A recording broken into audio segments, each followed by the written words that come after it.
안녕하세요. 담대한 혁신사의 플랜 마을공화국 지구연방의 저자 임진철입니다.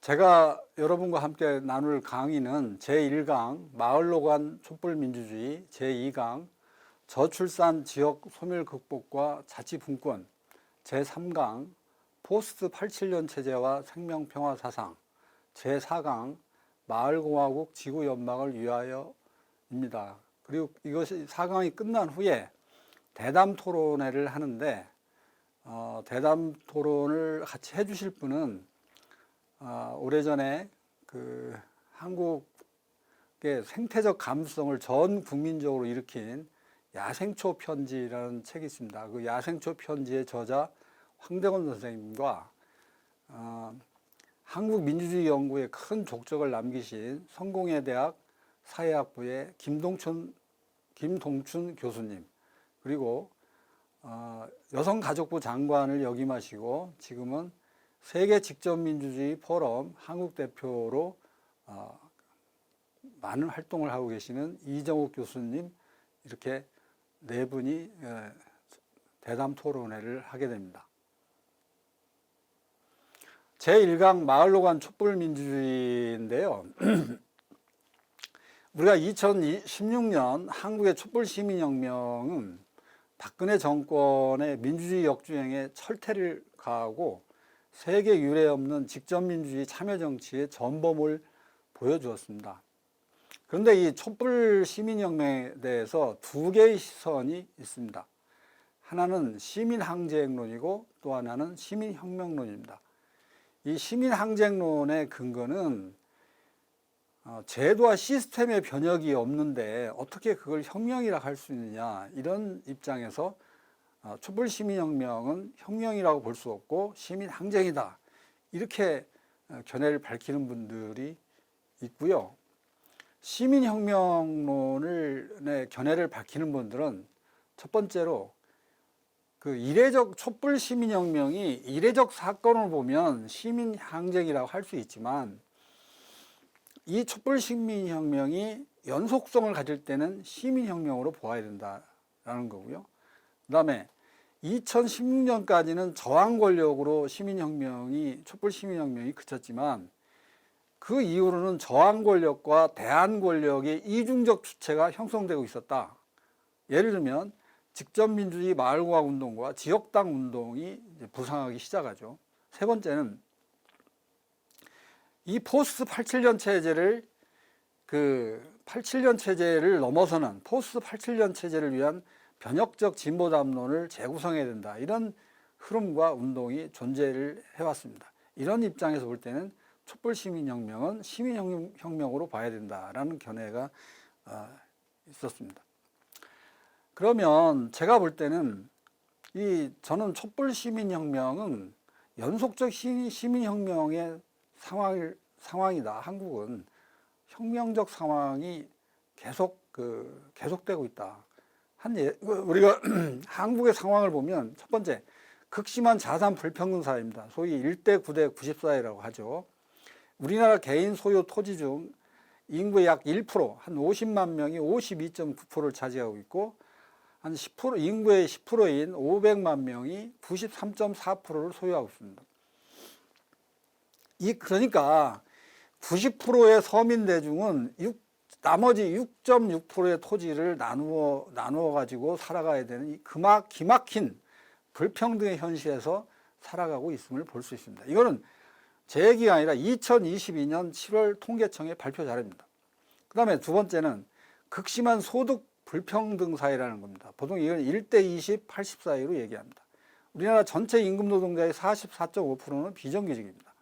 그런데 이 가운데서 배절 비정규직 남성 노동자의 임금은 정규직의 0.56%밖에 안 됩니다.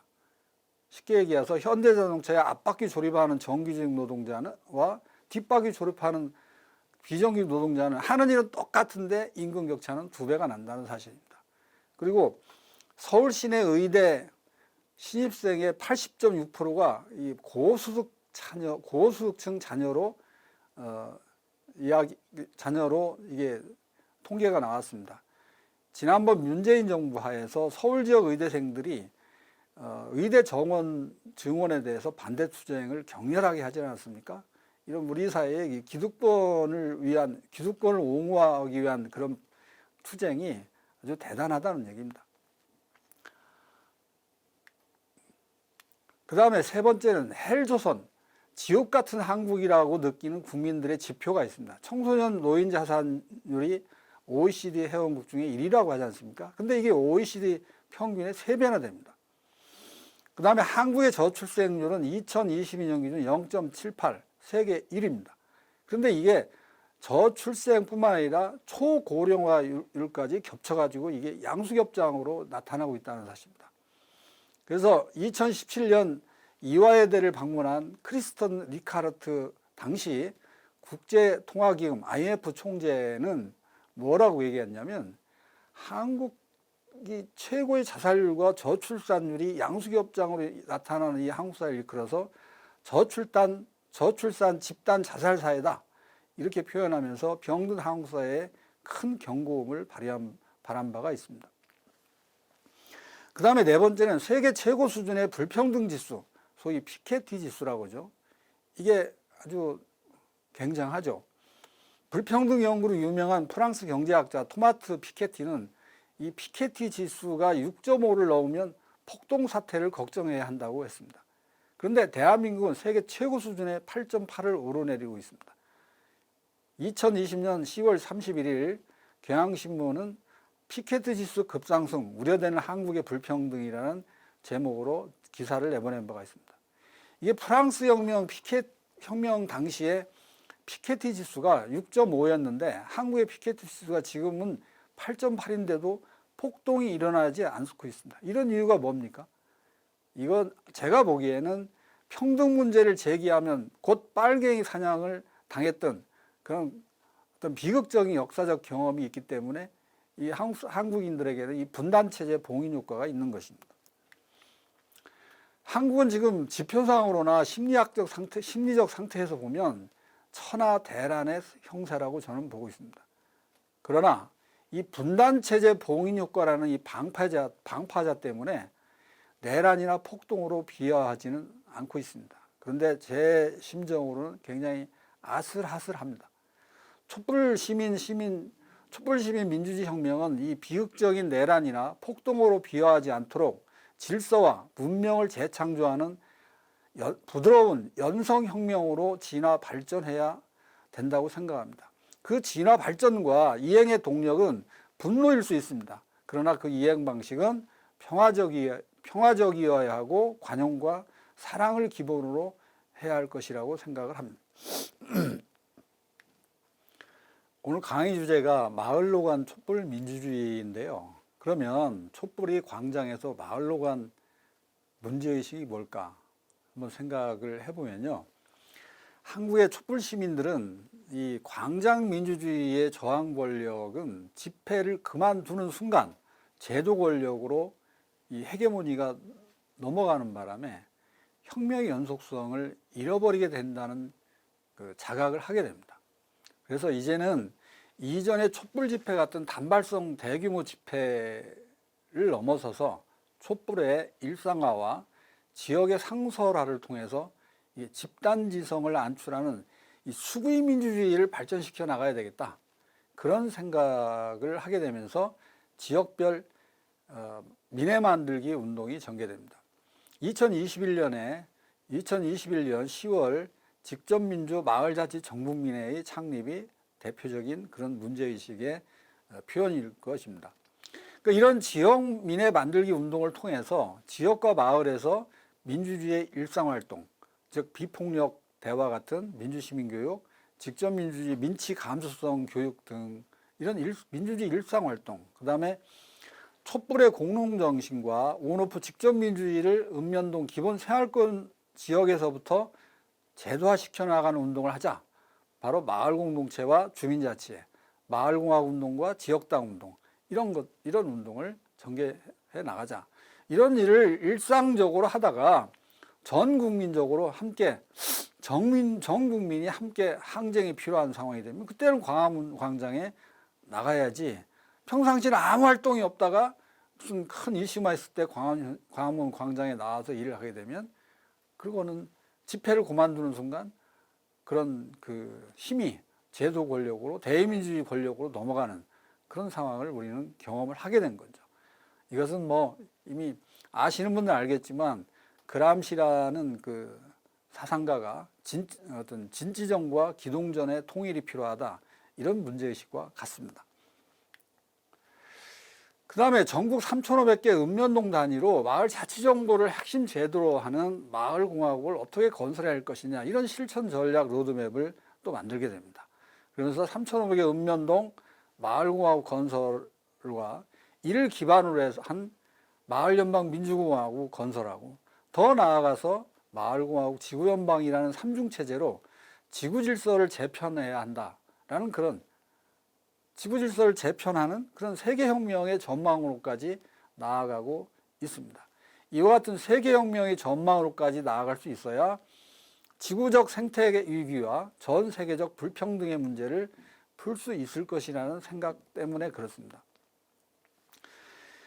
그 다음에 자본주의 불평등 사회로 인해서 이 각자 도생 모래알 사회가 되어버린 이 마을과 지역에서 이 비자본제적 연대 사회를 건설해야 되겠다. 그래서 사회적 우정과 환대가 있는 그런 공동체 사회 건설을 위해서는 마을과 지역으로부터 추진해야 되겠다. 이런 문제의식을 갖고 마을로 지역으로 가게 된 것입니다. 그러면 마을로 간 이 촛불민주주의의 과제는 무엇일까? 마을로 간 촛불민주주의는 개인, 지역, 마을, 국가, 지구 차원에서 촛불의 일상생활화, 지역적 상설화, 국가적 제도화, 지역 지구화를 추진해 나가는 비전을 수립하고 이의 실현을 위해서 힘쓰고 있습니다. 첫 번째로 개인적으로는 민주주의자 없는 민주국가에서 민주주의자들의 민주국가를 만드는 데 힘씁니다.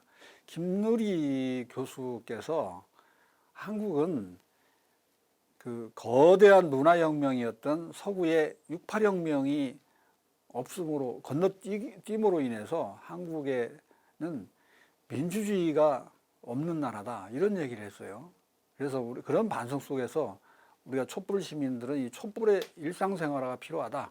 예를 들면 비폭력 대화, 인디안식 공감 토론, 직접민주주의 민치 감수성 훈련, 민주시민 학습 이런 일들에 힘쓰는 일을 하게 되는 거죠. 두 번째로 지역에서는 촛불의 지역적 상설화를 위해 일하는 것입니다.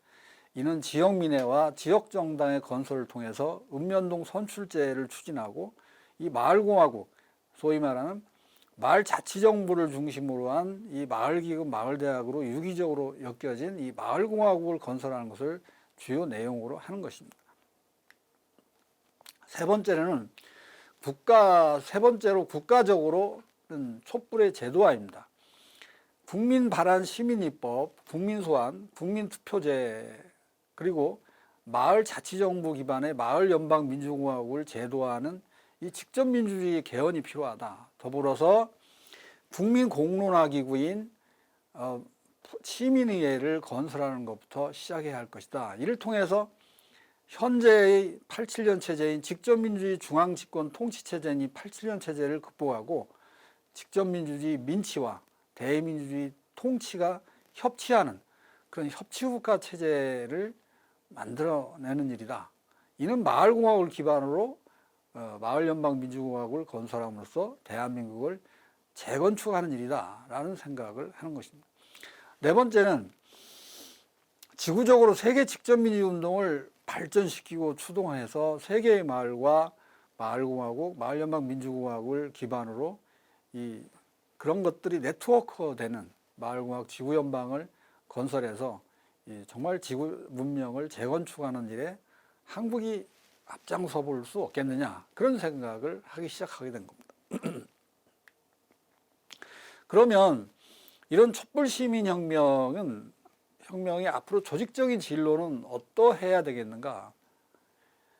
이와 같은 촛불 시민혁명의 과제를 실현하려면 이를 실현할 정치적 결사체가 필요합니다.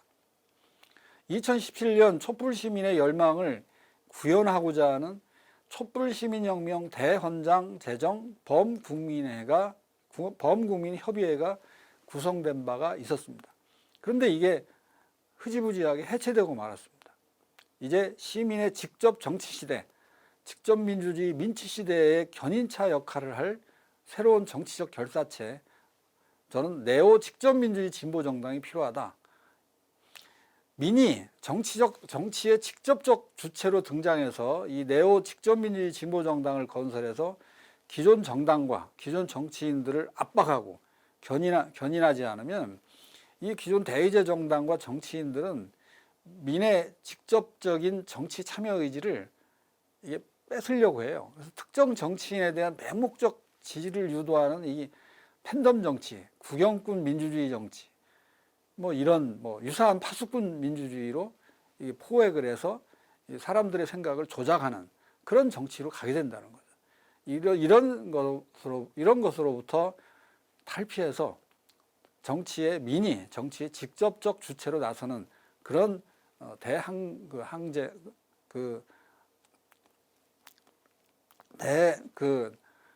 항쟁이 필요하다고 생각을 하게 되는 겁니다. 그리고 스스로 정치의 직접적 주체로 나서지 않으면 우리는 늘 대의제 정치인들에게 배신을 당하거나 닭 줬던 개 하늘 쳐다보는 격의 상황이 반복될 것입니다. 그래서 시민의 직접 정치 시대의 견인차 역할을 할 새로운 정치적 결사체, 네오 직접 민주주의 진보 정당을 건설해 나가는 것이 우리 시대에 꼭 필요한 일이다. 이런 정말 훌륭한 정당들이, 대중이 믿음직하게 생각하는 그런 정당들이 출연해야 양당이 도전받으면서 이 양보도 하고 연대도 하면서 이 지긋지긋한 이 헬조선 신양반제 사이를 극복해낼 수 있을 것이라고 생각을 합니다.